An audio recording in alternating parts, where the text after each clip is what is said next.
ছিল। আমি অনেকবারই বলেছি উনি অত্যন্ত ভালো অভিনেতা, সেই সাথে খুব ভালো এবং মজার মানুষ।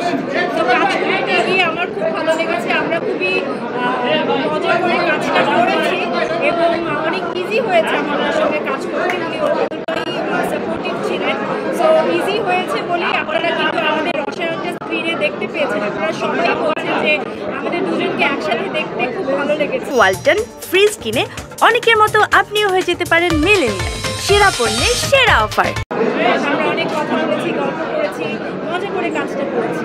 সেটা রাফিও ছিল সেখানে, সবাই আমাদেরকে সেভাবেই আমরা খুব, যেহেতু আমরা ফার্স্ট হাফটা আপনারা দেখেছেন, সেটার গল্পটা একটু লাইট মেজাজের ছিল। তো আমাদের শুরু থেকেও সেভাবেই খুব অবশ্যই আমাদের একটা অ্যাটেনশন, একটা অন্যরকম, অনেকদিন যখন কাজে ছিলাম না সেই অ্যাটেনশনটা ছিল না।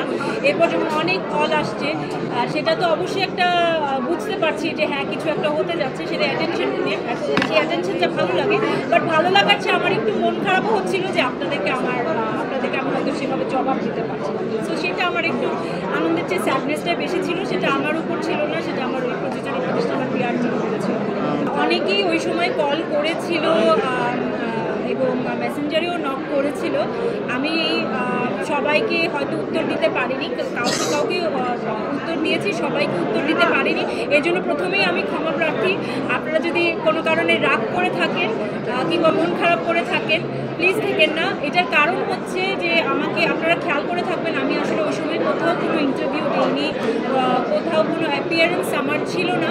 এটা আমার যারা আমাদের পিআর টিমে ছিল তুফানের, যারা প্রচারণার জন্য কাজ করছেন, তাদের থেকে এটা স্ট্রিক্টলি নিষেধ ছিল যে যাতে আমি কারোর সঙ্গে ওই মুহূর্তে কথা না বলি বা কোথাও কোনো ইন্টারভিউ না দিই। অনেকেই একটা কথা থেকে অনেক কথা হয়তো একটা ইন্টারভিউই ওটাই ছাপিয়ে দেয় বা ওটাই যতটুকু কথা হয়েছে ওটাই হয়তো একটা নিউজ হয়ে যায়। সেক্ষেত্রে আমি ইগনোর করছি।